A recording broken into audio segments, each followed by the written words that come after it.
안녕하세요. 크립토 노마드입니다. 연준의 금리 결정을 앞두고 시장은 시원시원한 반등세를 보여주고 있습니다. 과연 시장이 지나친 기대감으로 오버를 하는 건지, 시장이 제대로 상황을 예측하고 미리 선반응하는 건지 이제 곧 판명될 것으로 보입니다. 뉴욕 증시는 3대 지수 모두 상승 마감했습니다. 연준이 CPI 못지않게 중요하게 바라보는 PCE, 개인 소비 지출이 11월보다 둔화한 것으로 나타나면서 시장의 반등을 이끌었습니다. 여기에 소비자들의 단기 인플레이션 기대치도 4개월 연속 하락세를 보이면서 투심 자극 상황과 같은 맥락을 확인해줬습니다. 비트코인도 살짝 반등하긴 했지만 여전히 다소간의 아쉬움을 남기는 흐름을 보여주고 있습니다. 23,000달러 부근의 저항이 이렇게 견고한 것인가 싶은 그런 생각이 들 정도로 이 구간을 뚫어내는데 상당한 어려움을 확인해주고 있습니다. 그래도 다행인 것은 지속적으로 돌파 테스트를 진행하면서 다시금 23,000달러 위로 올라서 줬다라는 건데, 여기서 잘 자리를 잡으면 다음으로는 25,000달러, 여기서 또 한 번 만약 빠지게 된다라면 21,000달러 부근, 단기적으로는 이런 시나리오들이 제시되고 있습니다. 전문 분석가들의 전망들 자세히 짚어보겠습니다. 리플과 관련해서도 여러 가지 소식들이 더해졌습니다. 리플 소송 결과가 상반기 안에 나올 것으로 기대되고 있는 가운데, 결과에 따라서 리플의 운명, 비전의 방향성 등이 크게 좌우되게 됩니다. 리플로서도 승소든 패소든 상황에 맞춘 비전적인 전략을 이끌어갈 탄탄한 리더십이 중요한 상황인데, 이번에 리플의 수석 부사장을 맡고 있던 모니카 롱이 사장으로 임명됐습니다.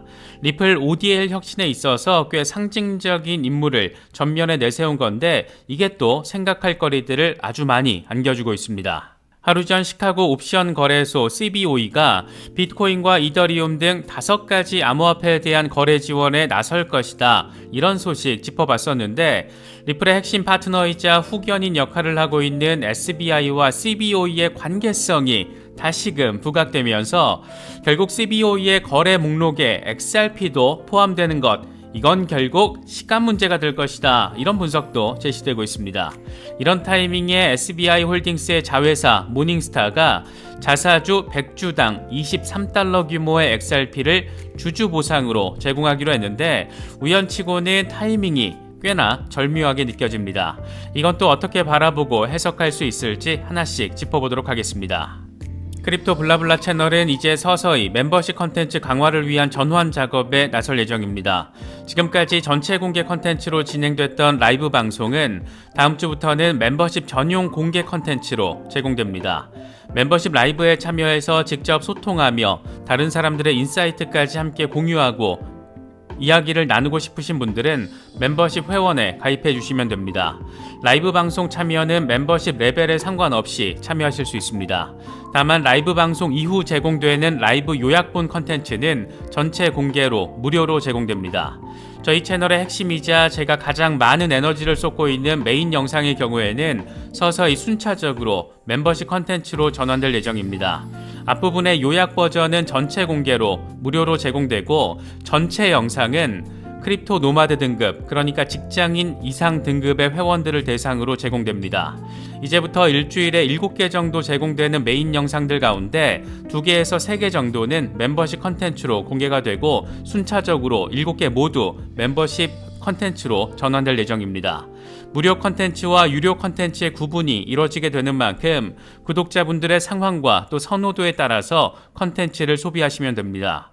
멤버십 규모가 더 커질수록 더 다양한 컨텐츠로 양질의 정보를 제공해 드릴 수 있도록 노력하겠습니다. 크립토 블라블라 멤버십에 많은 관심과 성원 부탁드리겠습니다. 그럼 이번 영상 시작하겠습니다. 이번에 뉴욕 증시를 끌어올린 것은 미국의 11월 개인 소비 지출 PCE 지표였습니다.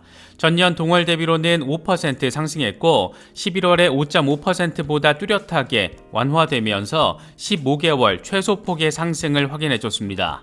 지난해 6월에 이게 7%에 육박했었는데, 최근 6개월 동안 꾸준히 둔화하면서 이제 4%대를 눈앞에 두고 있는 그런 상황입니다. 특히 연준이 가장 정확한 물가 지표로 주시하는 근원 PC의 경우에는 14개월 최소폭의 상승을 보여주면서 시장의 기대감을 자극했습니다. 이제 단기적으로 남은 단 하나의 이슈는 연준의 금리 인상 결과인데 한국 시간으로는 2월 2일 새벽 4시에 발표됩니다. CPI에 이어서 PCE까지 시장의 기대를 자극하는 수준으로 데이터가 나와주면서 2월 FOMC에서 0.25%포인트 금리 인상은 이제 당연한 결과로 인식되고 있는 모습입니다.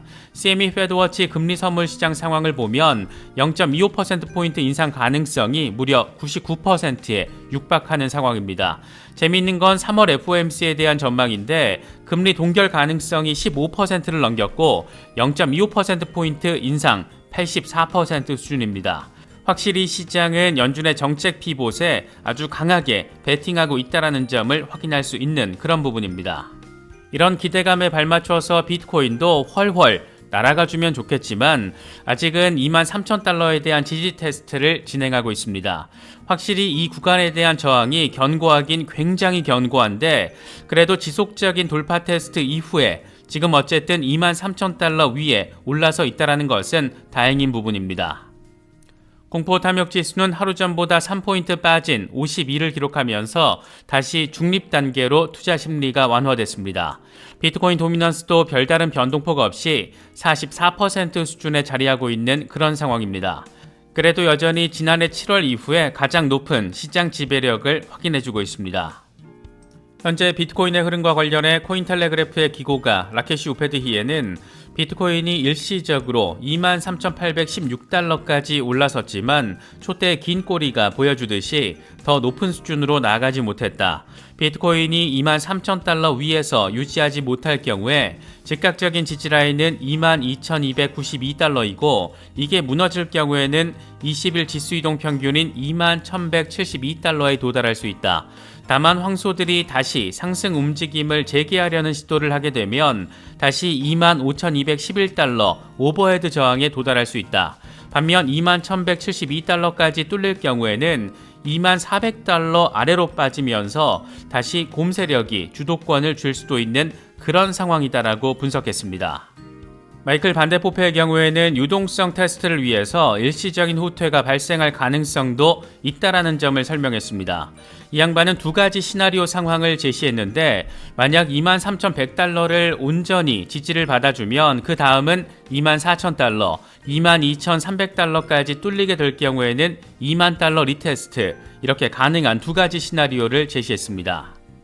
캡틴 5빅의 경우에는 비트코인이 일간 차트를 기준으로 상단 저항을 뚫어낸 상황을 거론하면서 꽤 긍정적인 부분에 힘을 실었습니다. 그는 비트코인이 2월에도 강세 랠리를 이어갈 수 있을까 이렇게 질문을 던지면서 당근바따 가능하다. 비트코인은 추가적인 40에서 50% 수준의 강세 랠리에 대한 준비를 하고 있다. 이렇게 강조했습니다. 렉트캐피탈은 비트코인 월간 차트를 기준으로 비트코인이 좀 더 높은 돌파를 확정하기 위해서는 1월 월봉 마감을 23,400달러 위에서 해줘야 한다는 점을 강조했습니다. 그렇지 않을 경우에 비트코인은 다시 20,000달러에서 23,400달러 박스권 구간 안에서 몇 주 정도 더 조정받는 상황이 벌어질 수 있다. 이런 점도 함께 설명했습니다. 함께 공유한 차트를 보면 23,400달러 저항선이 지난해 서머랠리 상단 저항에 해당한다는 점을 확인할 수가 있는데 이 위에서 월봉 마감을 하게 되면 단기적으로는 32,000달러까지 열려있고 순조로운 흐름을 보인다라면 몇 달에 걸쳐서 48,000달러까지 내달릴 수 있다는 점도 함께 확인할 수 있습니다. TA 트레이더 앨런의 경우에는 비트코인 월간 차트를 제시하면서 비트코인은 여전히 4년 반감기 사이클에 따라서 흐름을 유지하고 있다. 그래서 2025년 신고가를 경신할 것이다. 이런 점을 강조했습니다. 이 양반은 다음 강세장에서의 최고가를 20만 달러로 그리고 나서 약세장이 찾아왔을 때 바닥 가격을 7만 달러로 제시했습니다. 지금 바라볼 때는 약세장 바닥 가격이 7만 달러라는 점은 꽤나 비현실적으로 느껴지는데 과거 비트코인의 가격 흐름을 보면 언제나 비현실적인 상황을 현실로 만들어 왔다라는 점을 우리는 잘 알고 있고 그래서 2024년 반감기 이후에 2025년 어느 시점에서의 전고 돌파 상황이 더 기대되는지도 모르겠습니다. 암호화폐 데이터 플랫폼 매트릭스포트가 제시한 데이터 꽤나 흥미롭습니다. 매트릭스 포트는 보고서를 통해서 최근에 비트코인 상승세는 미국 기관 투자자들이 주도하고 있다. 1월 들어서 40% 이상 상승했는데 이 가운데 35% 이상의 상승이 미국 시장 거래 시간에 발생했다라고 분석했습니다. 그러면서 거래 시간대에 기반한 분석에서는 일반적으로 미국 거래 시간에 발생한 상승을 미국 기관 투자자들의 매수세, 아시아 거래 시간에서의 상승을 개인과 일반 투자자들의 매수세로 평가하곤 하는데 아무래도 미국발 강세는 인플레이션 완화에 대한 기대감, 이에 따른 투자 심리 완화와 위험자산 선호가 주요 원인으로 꼽힌다. 역사적으로 비트코인 시장에 유입된 돈은 알트코인 시장까지 확산되기 때문에 이건 알트코인들에도 좋은 소식이다라고 강조했습니다. 그렇다면 기관들은 과연 어떤 코인에 주목을 하고 있는 걸까? 이에 대한 대답은 코인쉐어스의 설문 결과가 어느 정도의 답을 제시해 주는 것 같습니다. 코인쉐어스는 최근 분기별 펀드 매니저 조사를 벌였는데 올해 가장 큰 성장을 기대하는 종목을 묻는 질문에 대해서 응답자의 60%가 이더리움이라고 답했습니다. 올해 기대 종목으로는 비트코인을 꼽는 응답, 이더리움의 절반 수준인 30%로, 그러니까 정리를 하자라면 기관 투자자들의 선택은 비트코인과 이더리움에 집중됐고 특히나 이더리움에 조금 더 높게 방점이 찍혀 있다, 이런 점을 확인할 수가 있습니다.